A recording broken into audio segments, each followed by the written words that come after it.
हरिदासी परंपरा में एक अनन्य रसिक हुए श्री बिहारिन देव जी महाराज। बिहारी जी की सेवा करते थे। उनकी भी यही अभिलाषा थी जिस पर हम चर्चा कर रहे हैं। वो बिहारी जी का नित्य श्रृंगार करते थे। जब निधिवन राज में बिहारी जी विराजते थे, महाराज बिहारी जी की चर्चा भी बड़ी अद्भुत है। कई चर्चाएं तो ऐसी हैं उनको हम प्रकट में बोल ही नहीं सकते। बिहारी जी के श्री चरणों से नित्य 12 सोने की मोहर प्रकट होती थी एक समय पर। तो श्री बिहारी जी निधिवन राज में विराजते थे और अनन्य रसिक शिरोमणि श्री हरिदास जी के परम कृपा पात्र श्री बिहारिन देव जी उनकी सेवा करते थे। सेवा के प्रति अभिलाषा तो कुछ नहीं होती है, लेकिन फिर भी कभी कभी हम जब अर्चना करते हैं, सेवा करते हैं, तो कोई ना कोई अभिलाषा तो प्रकट होती है। चाहे ठाकुर के प्रत्यक्ष दर्शन की ही हो। हम अपने ठाकुर जी की सेवा करते हैं तो कई बार जानबूझ के सेवा में ऐसी क्रिया करते हैं कि ठाकुर जी ने चिल्ला के कछु बोल दें। एक बार हिंडोला उत्सव हो रहा था घर पे, सोनू साईं भी बैठे थे संग में, तो सब लोग धीरे धीरे झुला के जा रहे थे ठाकुर जी को, धीरे धीरे हौले हौले। क्यों? लाल जी झूला झूल रहे हैं, कहीं इनको श्रम नहीं हो, धीरे धीरे झुलाओ। जब सब झुला करके चले गए, जब मेरे हाथ में रस्सी आई तो मेरे लाल जी, और झुलाते झुलाते जाने क्या हुआ, मैंने जोर जोर से झुलाना शुरू किया। और जैसे ही जोर जोर से झुलाया तो सोनू साईं बगल में बैठे बोले, महाराज जी ने धीरे झुलाओ, ठाकुर जी डर जाएंगे। मैंने कि ये डर जाएं इसीलिए तो जोर से झुला रहे हैं। ये डरेंगे तो कम से कम झूला पकड़ के चिल्ला के बोलेंगे तो सही, अरे नहीं धीरे झुला, मुझको डर लग रहा है। हम ये भूल जाए इसीलिए तो जोर से झुला रहे हैं। लेकिन आप लोग ऐसा मत करिए, ठाकुर जी के सुख का विचार करना। देखो, सेवा अपने आप आपको अधिकार देता है। सेवा करोगे तो अधिकार अपने आप प्राप्त होंगे, ये सब भावों के। सेवा यशोदा बनाती है। अब वृंदावन में तो कितनी परंपरा सेवा की है, कहां तक जाओगे आप। तो श्री बिहारिन देव जी बिहारी जी की सेवा करते थे और सेवा के प्रति उनका एक ही भाव था कि मुझे नित्य वृंदावन का, श्री वृंदावन का दर्शन करना है। हमने सुना है कि नित्य वृंदावन में चिड़िया भी कुहुकती नहीं है, राधा राधा बोलती हैं। हमने सुना है सब नित्य वृंदावन में, श्री वृंदावन में यमुना जी की रेणुका जो है वो बालू की नहीं है, मणियों की है।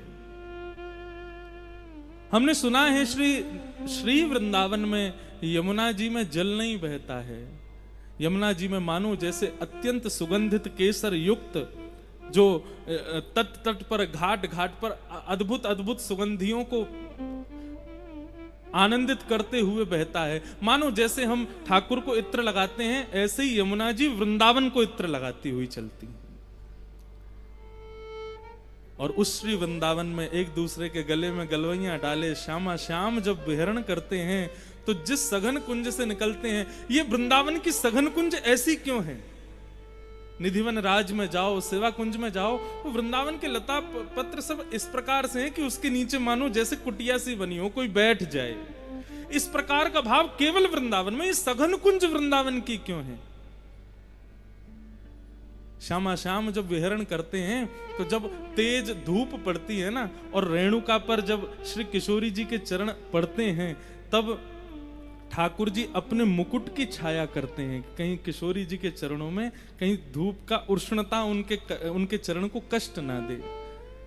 ठाकुर जी किशोरी जी के चरणों का इतना भाव रखते हैं, लेकिन ठाकुर जी के स्वयं के चरण जल रहे होते हैं। इसलिए क्या करते हैं, बोले सब ऋतुएं सघन कुंजों को जाकर के आज्ञा करती हैं कि ऐसी कुंज बनाओ, ऐसी बेल बनाओ, ऐसा ऐसा भाव रखो कि दोनों श्यामा श्याम जब विचरण करें तो दोनों को श्रम ना हो। ऐसा श्री वृंदावन।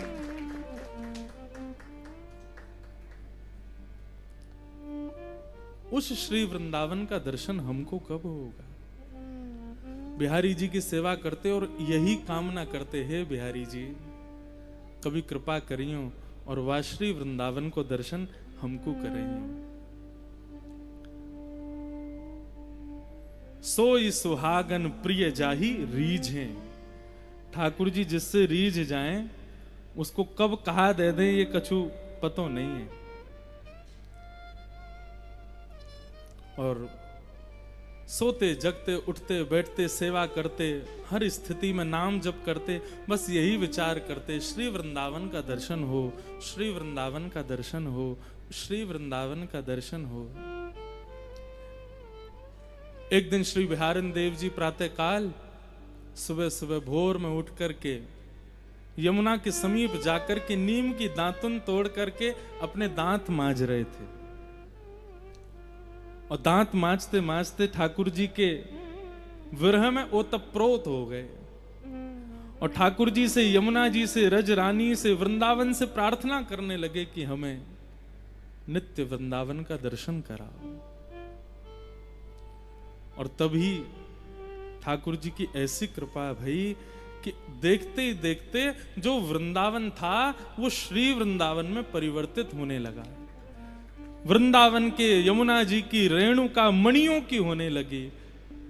डालों पर ऊपर वृक्षों पर बैठे हुए पक्षी कुहुकने की जगह श्री राधा कृष्ण का नाम उच्चारण करने लगे। यमुना जी के जल में मानो सुगंधित प्रकट हो गई हो। कभी ऐसा लगे कि मानो जैसे कदम्ब की खुशबू आ रही है, कभी लगे खस की खुशबू, कभी लगे मोंगरा की खुशबू, अलग अलग भावों की सुंदर खुशबू, सुंदर सुगंधी श्री यमुना जी से प्रकट होने लगी। और श्री बिहारिन देव जी को श्री वृंदावन का दर्शन हुआ और उसके पीछे उन्होंने पद गाया कि कैसा है श्री वृंदावन। बंधुओं, नेत्र बंद करके बिहारिन देव जी के इन शब्दों में उस नित्य वृंदावन का अनुभव करना। हो सकता है आप में से कोई शायद उस नित्य वृंदावन का ही हो जाए, लेकिन हम लोग इतने योग्य नहीं हैं। कल रात्रि यहां से जाने के बाद थोड़ा सा बुखार जैसा हो गया, परंतु रात्रि भर यही चिंतन चला कि कल कुछ कहना है, कल कुछ सुनाना है। तो रसिकों की वाणी सुन रहे थे, रसिकों के भाव जान रहे थे, रसिकाचार्यों को सुनने का प्रयास कर रहे थे। तो वृंदावन का वो अनुभव हो रहा था।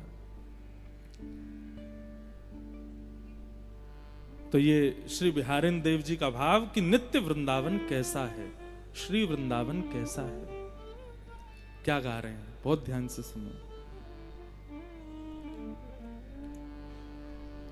बिहरत लाल बिहारिन दो,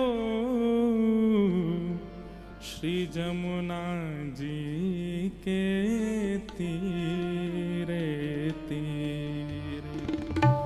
बिहरत लाल बिहारिन दो,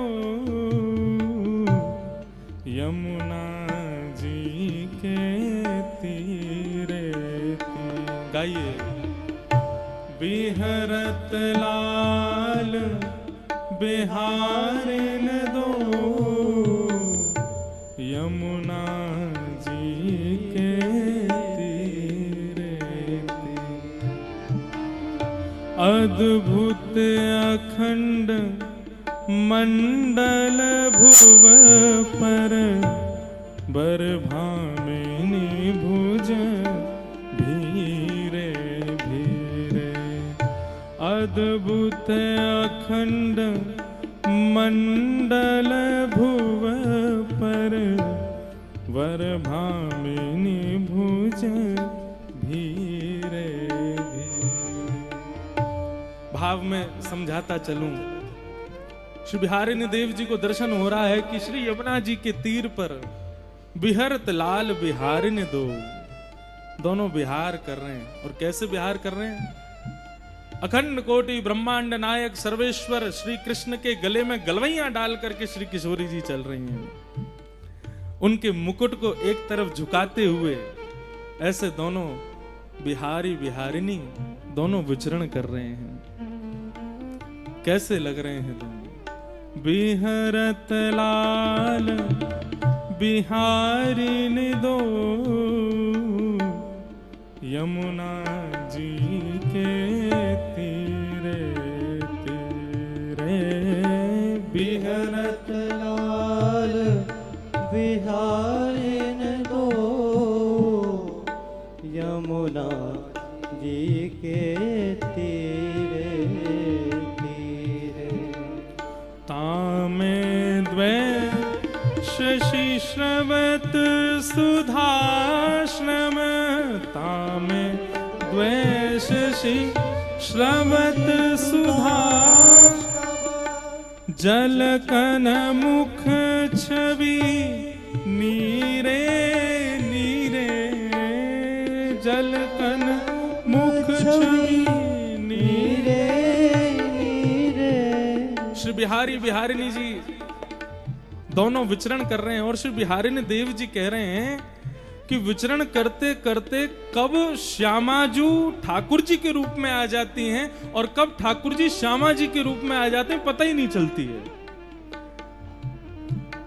मतलब यहां पर वर्णन किया है तामे द्वै शशि श्रवत सुधा। एक चंद्रमा होना चाहिए लेकिन दोनों को चंद्रमा कह रहे हैं। मतलब चंद्रमा की उपमा किनको दी जाती है? किशोरी जी को दी जाती है। ठाकुर जी तो श्याम वर्ण के हैं, हमारी किशोरी जी गौर वर्णा हैं। तो ऐसा लगता है कि अंधेरी रात्र में चंद्रमा प्रकट हुए हैं तो अंधेरी रात्रि ठाकुर जी और चंद्रमा श्री किशोरी जी। लेकिन श्री बिहारिणी देव जी कह रहे हैं तामे द्वै शशि। मैंने कल भी कहा था बंधुओं, ये साधारण विषय नहीं है वृंदावन का, ये भाव समझने की बात है। द्वै शशि मतलब श्री किशोरी जी गौर वर्णा है तो कभी कभी तो लगता है एक चंद्रमा और दूसरे ठाकुर जी एक अंधियारी आकाश बन के चल रहे हैं। लेकिन जैसे ये भाव प्रकट होता है कि श्यामा जी गोरी हैं, ठाकुर जी सांवरे हैं, इतने में ही बदलाव हो जाता है। श्यामा जी श्याम वर्णा हो जाती हैं और ठाकुर जी गौर वर्णा हो जाते हैं, दोनों शशि रूप आ जाते हैं।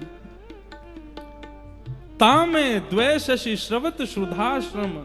जलकन मुख छवि नीरे नीरे। चलते चलते जब श्रमित हो जाते हैं तो मुख पर प्रश्वेत के बिंदु आ जाते हैं, उस रूप माधुरी का दर्शन कर रहे हैं। तामे द्वै शशि श्रवत सुधाश्रम। जलकन मुख छवि नीरे नीरे। तामे द्वै शशि श्रवत सुधाश्रम। जलकन मुख छवि नीरे नीरे। उपजत किरण कपोल विमल हसी। उपजत किरण कपोल विमल हसी। उपजत किरण कपोल विमल हसी। उपजत किरण कपोल विमल हसी। लसी दसनावली हीरे हीरे।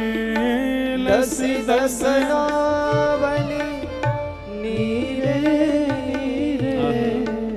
जब दोनों विहार करते हुए प्रसन्न मुद्रा में जब प्रसन्न होते हैं तो दोनों के गाल ऐसे गोल गोल हो जाते हैं। उनमें से मानो अद्भुत एक किरण प्रकट होती है जो सूर्य चंद्रमा को भी लज्जित कर देती है। जब दोनों की दंतावलियों का दर्शन होता है तो मानो ऐसा लगता है कि हीरा भी जो कोयले से प्रकट हुआ पुनः कोयले में प्रवेश कर जाता हो। ऐसी अद्भुत दंतावलियों का दर्शन होता है।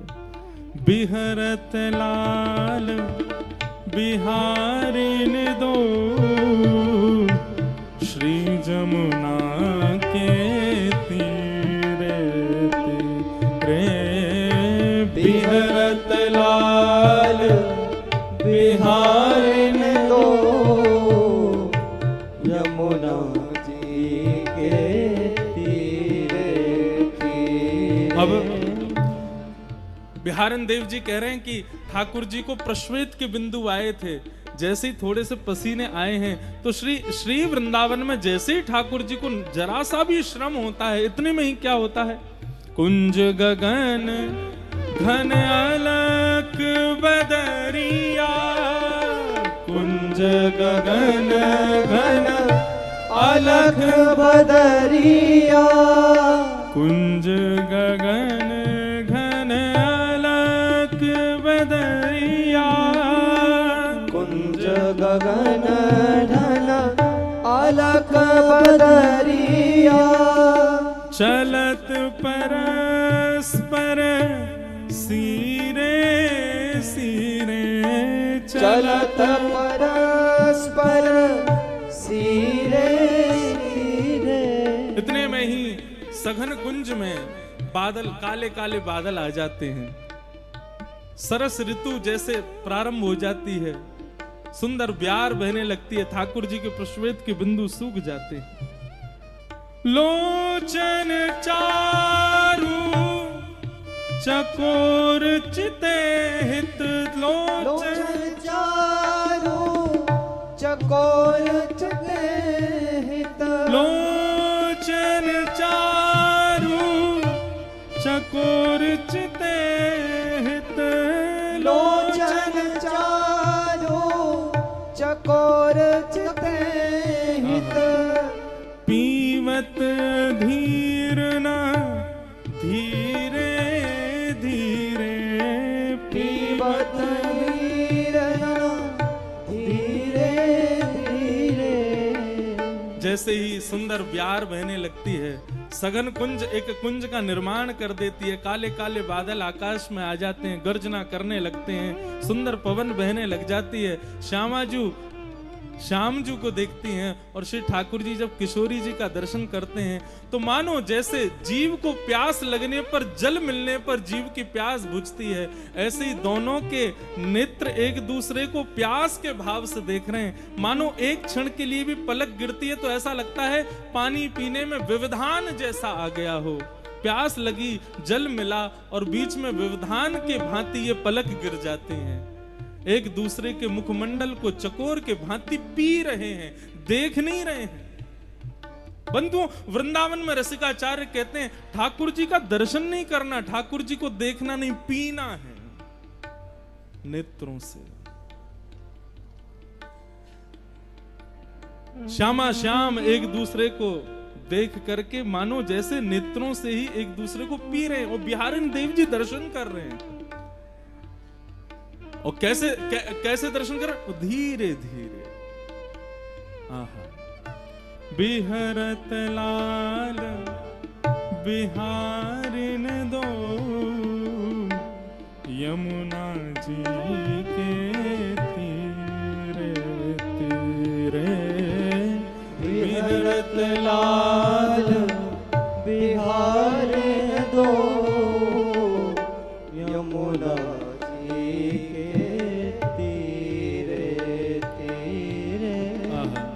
श्री बिहारिन देव जी इसके बाद जो भाव कहते हैं अद्भुत है।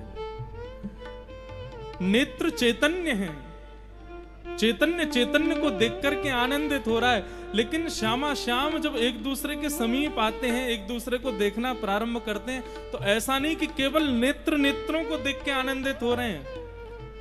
यहाँ पर ठाकुर जी को पीरो पटका और श्री किशोरी जी की गुलाबी चुनरी भी एक दूसरे से मिलने को प्रयास कर रही है। ठाकुर जी की पीरी पीतांबरी और श्री किशोरी जी के श्वेतांबर जो वस्त्र हैं वे भी एक दूसरे से मिलने को प्रयास कर रहे हैं। ठाकुर जी के कानन को कर्ण फूल और श्री किशोरी जी के कानन को सुंदर सुंदर झुमका, वे भी एक दूसरे से मिलने को प्रयास कर रहे हैं। उमगी मिलत अनुराग नवल वर, उमग मिलत अनुराग नवल वर, उमग मिलत अनुराग नवल वर, उमग मिलत अनुराग नवल वर, कल कुंडल चल वीरे वीरे, कल कुंडल चल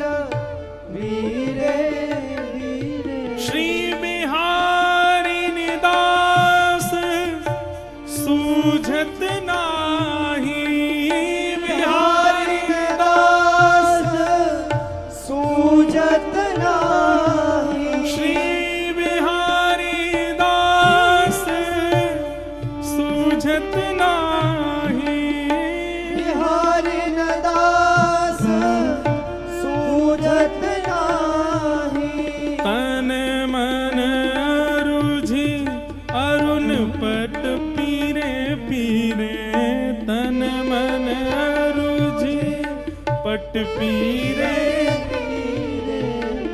तन मन अरुझे पट पीरे पीरे तन मन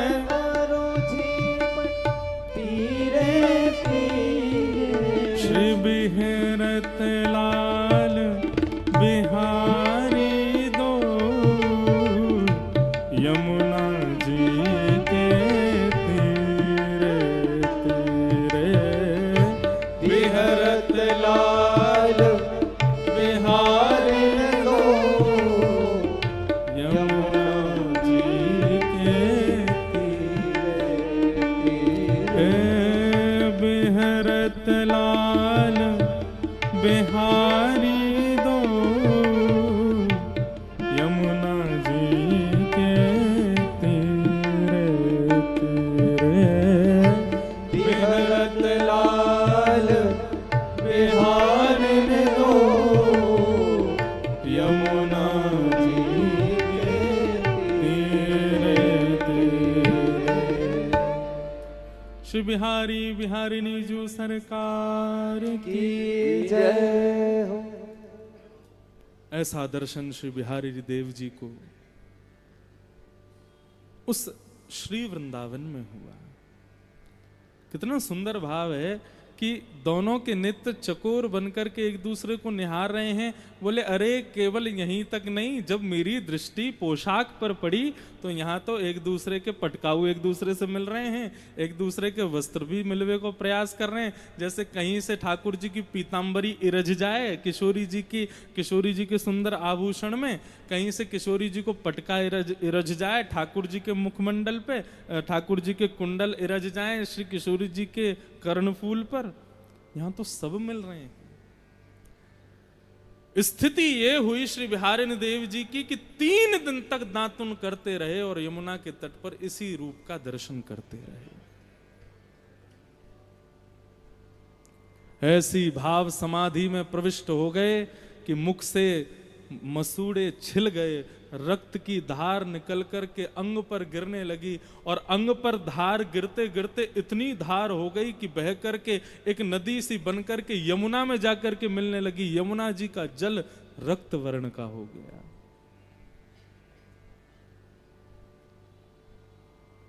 वृंदावन के रसिकाचार्यों ने, वृंदावन के रस समाधिस्थ संत जो यमुना जी में जाके स्नान करते थे, सब गए जाकर के जैसे ही यमुना जी में स्नान करने के लिए प्रवेश किया तो देखा श्री यमुना जी का तो वर्ण रक्त वर्ण का हो गया है। बोले अरे भैया, ने ढूंढो तो सही, ने बूझो तो सही, ये यमुना जी को रंग कैसे बदलो। अरे भैया, कोई ना कोई पशु की हत्या तो ना कर दे, कोई ना कहीं पे कोई दुष्कर्म तो ना कर दियो। यमुना जी को रक्त वर्ण कैसे है गयो। देखते देखते देखते देखते देखते गए जैसे ही, तभी देखा तटीय स्थान के समीप श्री यमुना जी के पुलन पर बिहारिणी देव जी दातुन कर रहे हैं। मुख से अविरल रक्त की धार बह रही है और जाकर के श्री यमुना जी में मिल रही है।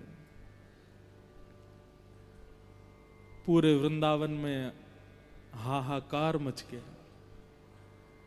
रसिकाचार्यों से जाकर के जब ये बात बताई कि बोले श्री बिहारिणी देव जी वहां यमुना पुलिन पर भाव समाधि में बैठे हैं, मानसी में चले गए और महाराज ऐसा लग रहा है कि एक नहीं 3-4 दिन से वो भाव समाधि है, क्योंकि दातुन करते जा रहे हैं और दातुन कर रहे हैं, आंखन से अविरल अश्रु धारा बह रही है और मुख से सीधे रक्त की धारा बह रही है। तब रसिक जनन ने कही, बोले कि कान में जाकर के कहो कुंज बिहारी श्री हरिदास, और जाकर के उनको कहो कि हे बिहारिणी देवजू, आपकी अभाव समाधि को हम प्रणाम करें, पर आपके अभाव समाधि को कष्ट कोई को नहीं, श्री बिहारी जी को है। 3 दिन से बिहारी जी ने भोग नहीं लगाया है। क्यों? सेवा तो बिहारिणी देव जी करते हैं। जब सब रसिक जनों ने जाकर के कुंज बिहारी श्री हरिदास कहकर के जब जय जयकार की, तब एक ने संकेत किया, बोले बिहारिणी देव जी आप तो रस समाधि में बैठे हैं, लेकिन कष्ट श्री बिहारी जी को हो रहा है। 3 दिन से ठाकुर जी ने भोग नहीं लगाया, जल्दी अपनी भाव समाधि तोड़ो। और जब सुना कि बिहारी जी का भोग नहीं लगा, तुरंत भाव समाधि से मुक्त हुए। मुख पर ब्रज रज लगा दी, ब्रज रज को पूरे मुख में लगा लिया। ब्रज की रज आज भी औषधि है। हमारे वृंदावन में आज भी कहते हैं कि होरी के दनन में यदि कोई को लग जाए, चोट है जाए, वो लठमार होरी होती है, तो कहीं कोई सिर फट जाए, कहीं लग जाती हो, कहीं नक ब्रज रज लगा ले भैया ठीक है जाएगा।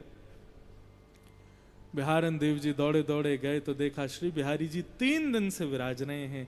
अभी 3 दिन पहले मंगला से पहले ही चले गए थे दातुन करने, तब से कोई ने सेवा ही नहीं करी। बड़ा कष्ट हुआ बिहारन देव जी को। तब से श्री बिहारन देव जी बोले अब हम तो ऐसी भाव समाधि में, अब हम श्री वृंदावन के हो गए हैं, अब वृंदावन में रहने की हमारी स्थिति नहीं है, हे बिहारी जी आज्ञा दो, अब क्या करें। तब बिहारी जी ने आज्ञा दी, बोले कि अब आप एक काम करो, सेवा हम अपने शिष्यों को पधरा दो। तब बिहारी जी की सेवा शिष्यों पर शिष्यों को प्राप्त हुई और श्री बिहारन देव जी नित्य वृंदावन में विलीन हो गए।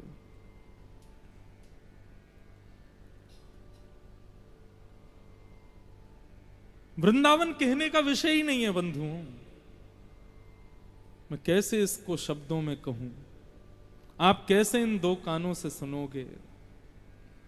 वृंदावन का भाव 2 कानों का विषय ही नहीं है। रोम रोम हूं मैं तो श्रवणमयी रे, रोम रोम में कान प्रकट हो जाए तब भी वृंदावन का गुणानुवाद सुना नहीं जा सकता।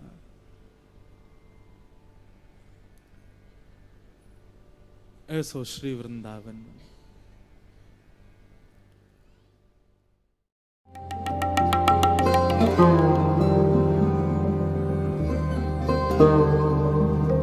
Oh